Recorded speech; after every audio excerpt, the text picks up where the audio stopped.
Nadie se habría atrevido a imaginar que, bajo el imponente sol dorado del Valle del Nilo, florecería un amor tan improbable como prohibido. Era el año 1360 a.C., en la corte del faraón Amenefis IV, el faraón que se atrevió a cambiar el culto de Amon-Ra por el del único y eterno sol, Atón. Egipto hervía en cambios políticos, artísticos y religiosos, pero no todos ellos provenían de la cima del poder. Entre pirámides y palacios laberínticos, vivía la princesa Meret, Atón, hija del faraón y heredera de un imperio. Llevaba en los ojos la altivez de la realeza y en la sangre la misión sagrada de perpetuar la dinastía. Educada con rigor, conocedora de los jeroglíficos y entrenada en los ritos del templo, Meret Atón vivía entre momias, corredores de alabastro y estandartes que ondeaban con el poder que jamás podría desafiar. Sin embargo, ardía dentro de ella una llama insaciable en el anhelo de algo que los pergaminos no enseñaban, el amor libre, pleno, inesperado. Todo comenzó en una calurosa mañana de verano. El aire era denso, y el Nilo reflejaba el calor del sol como un espejo líquido. Meret Atón caminaba por el santuario de Atón,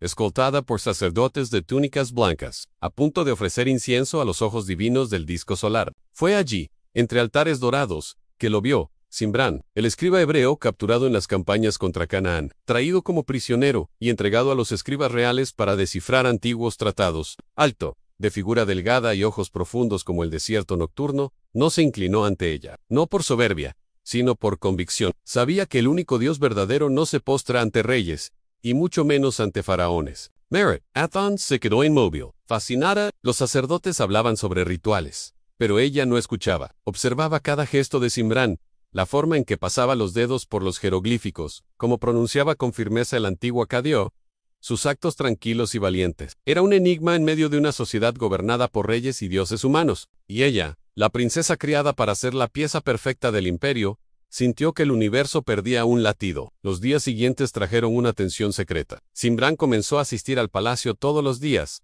traduciendo tratados inconclusos, antiguos decretos y rituales del culto de Amón. Meret Atón, bajo el pretexto de aprender el idioma de los prisioneros de Canaán, insistía en asistir a las traducciones. Había una complicidad de miradas entre las columnas de caliza. Por la noche, recorría los pasillos en silencio, reflexionando sobre aquella mirada que no la veía como princesa sino como mujer, como un ser humano completo. Cierta noche, durante una ceremonia nocturna, cuando las antorchas lanzaban sombras danzantes sobre las paredes decoradas, Simbrán se deslizó hasta ella en el patio del templo. Los sacerdotes recitaban cánticos en honor al disco solar. Inciensos ardían, y el aroma de mirra se mezclaba con el calor del desierto. Él estaba allí, frente a ella, pero ella era solo la princesa. Él el esclavo. La ley dictaba que cualquier acercamiento comprometía el trono. Meret Atón, princesa de Egipto, comenzó él, con voz baja, casi un soplo de brisa. No puedo llamarte como quisiera. Soy solo un escriba, amigo de los símbolos, y no de los herederos. Pero hay algo en ti que arde, algo que no está en tu corona. El corazón de ella se aceleró. El trono parecía tan pesado, tan vacío. Tragó saliva. ¿Y tú, qué ves en mí? Más allá de la sangre y el oro. Veo a una mujer que anhela caminar libre por el desierto y no por palacios. Veo fe, aunque silenciosa, en aquello que las jerarquías intentan ocultar. Ella comprendió. Aquello era el inicio de algo que jamás podría tener nombre. Se entrelazaron palabras, miradas, promesas. El reloj de arena del palacio dejó de existir. El mundo se convirtió solo en ellos, la penumbra, con el corazón latiendo más fuerte que los tambores de los sacerdotes. Pero Egipto, como sirena traicionera, guarda secretos por poco tiempo. En los días siguientes, Meret Atón empezó a buscar excusas para visitar al escriba hebreo. Él traducía decretos del culto, cartas de embajadores hititas o tratados con los pueblos del oeste. Le enseñaba el antiguo hebreo, revelándole un mundo más allá de los muros de caliza. La princesa bebía cada palabra, cada consonante, clara vocal, suave, como si fuera poesía prohibida. La complicidad crecía entre rollos de papiro y hojas jóvenes de álamo colocadas en vasos de alabastro. Una rosa roja, escondida en un jarrón secreta, simbolizaba el crecimiento oculto de ese amor. Nacía algo que jamás se había visto en Egipto, un amor sin linaje, sin privilegios, sin apego al trono, un amor entre tierra y fe. En las noches febriles, ella sentía el peso de las exigencias reales en alianzas por sellar, linaje por perpetuar, misiones políticas por cumplir con su padre. Él, por su parte, sentía el miedo constante del encierro, o algo peor, porque un amor entre princesa y prisionero era una afrenta al sol, una negación de la fe en los dioses humanos. La ley era clara, Cualquier contaminación de la realeza por parte de extranjeros se castigaba con la muerte o el exilio eterno. La tensión alcanzó el punto de ruptura cuando Menefis IV decidió alterar la religión nacional, imponiendo el culto exclusivo al disco solar. La corte estaba dividida. Algunos veían el monoteísmo como una prefiguración divina, otros como herejía. Entre ellos, Merit, Atón y Simbran veían un rayo de libertad. En él, la promesa de unión entre orígenes distintos. En él, el sentido íntimo de la verdadera fe, un amor religioso y humano, ardiendo entre las ofrendas de incienso. Fue durante la inauguración del nuevo templo de Atón cuando todo se precipitó. La ceremonia nocturna estuvo marcada por espectáculos de luz, hogueras y cánticos. La luna estaba cubierta, y el disco solar, oculto entre antorchas artificiales, dominaba la visión de la corte. Simbran dirigía traducciones de antiguos himnos hebreos para los escribas seculares, facilitando la publicación de una colección de cantos religiosos. Merit, Atón, presente como princesa, vio en la celebración repetida la fe civil, envuelta en política. Albergó la esperanza de que su padre aceptara un amor más allá de la corte, un amor entre su hija y un hombre con una fe más alta que cualquier trono humano. Pero el destino, como un antiguo pergamino, ya tenía escrita su propia historia. Un escriba envidioso notó las miradas entre ambos, reconoció el manuscrito secreto y alertó a los guardias reales. La noticia llegó a Menefis IV, justo cuando la ceremonia terminaba en su hija. Frecuentaba en secreto los aposentos de los prisioneros. Se rompió el silencio real. La corte se llenó de tensión.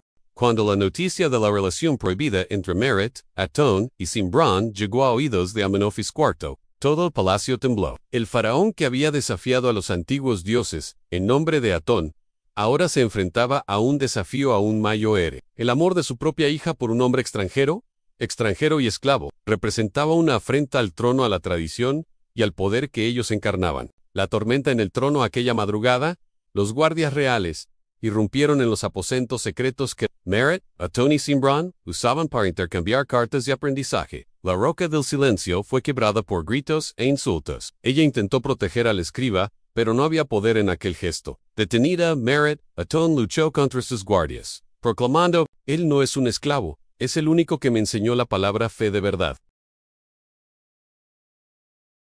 Pero sus palabras sonaron vacías ante la ley real. Simbran fue apartado. Las cadenas colgaban de sus brazos delgados. El juicio en la plaza del palacio. Al amanecer, el palacio se llenó de súbditos y sacerdotes. Nadie podía ignorar el escándalo. Merit, Atón, vestida con el tradicional manto de lino blanco, fue colocada frente a un grupo de altos sacerdotes, sabios del culto de Atón y escribas del trono. Simbran, endurecido por las cadenas, gritó al ver a su amada princesa: «No seas cómplice de mi destrucción». Merit, Atón, entre lágrimas, respondió: «El único crimen que cometí fue amar libremente a un hombre que me enseñó el alma». Los sacerdotes cruzaron los brazos. El rey permaneció en silencio. Fue el sumo sacerdote de Amón quien habló: «Princesa de Persia, perdón, de Egipto, un amor así es una abominación ante los ojos de los antiguos dioses y de los hombres de la corte». Amenofis IV, el faraón Ere, se volvió hacia su hija y dijo: «Mantengo el culto al Dios verdadero, pero no puedo permitir que la corona se convierta en escarnio. Simbran será ejecutado. Tú serás confinada nada más». Merit, Atón gritó en protesta, pero todo ya estaba sellado. La despedida a la luz de la luna, la noche anterior a la ejecución, fue la más larga de todas. Merit, Atón fue llevada hasta la celda donde Simbran estaba, sentado en el suelo frío, con las manos marcadas por las cadenas. Ella apoyó su mano sobre su hombro y, con los ojos llenos de lágrimas, susurró: «¿Haréis que me maten junto con él también?». Simbran la miró con ternura. «Si el amor me mata, seré feliz hasta mi último suspiro». Intercambiaron una última promesa: «Si mi sangre mancha el suelo, planta una palmera sobre mi cuerpo, que crezca libre y alta, como nuestro amor». Ella colocó en su dedo un anillo de oro, con un jeroglífico de Atón, una señal de su fuego interior, y luego se alejó, confundida entre el poder y el dolor, el rugido de la multitud y la ejecución. En el centro de la plaza, ante miles de personas, Simbran fue atado a un poste. El sol ardía. Los sacerdotes recitaban mantras y cánticos. Merit, Atón, confinada en los corredores internos, oyó el grito final, por libre elección, y al sonido de un golpe seco, un silencio cortante cayó sobre todos. Un soldado trajo un puñado de tierra del lugar. Ella sintió el olor a tierra, sangre y pasión. La rebelión silenció a Merit. Atón fue confinada en una torre, bajo vigilancia diaria, prohibida de cualquier contacto externo.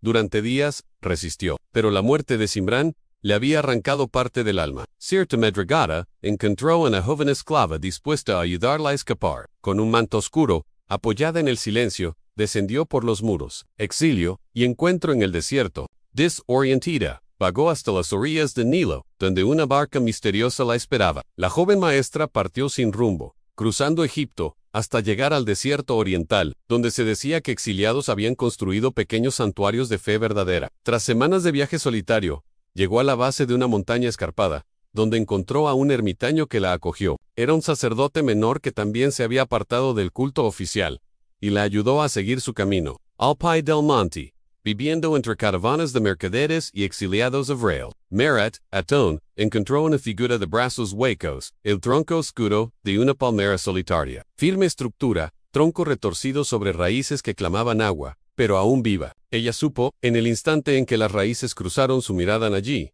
estaba la palma que había crecido sobre la tumba de Cimbrán. La promesa se había cumplido, pero el dolor aún ardía como brasas en el pecho. La nueva fe y la última carta. En los meses que siguieron, Merit Atón se llenó de propósito y decidió escribir sobre su historia, su ruptura con el poder, sus elecciones y el amor que su corazón se atrevió a dar. Reuniendo trozos de cuero, papiro y hojas ecológicas, creó un libro de memorias y oraciones, donde hablaba de fe, dolor, redención y esperanza. Algunas páginas estaban dirigidas a los mercaderes hebreos, otras a los sacerdotes rebeldes de Atón. Y, finalmente, escribió su última carta, una nota que envió al tribunal del rey. Padre mío, el rey, aunque usurpas al Dios desconocido que me dio la vida, acepté tu justicia, pero espero que comprendas en el amor verdadero, no puede ser encerrado por muros, pues florece donde menos se espera.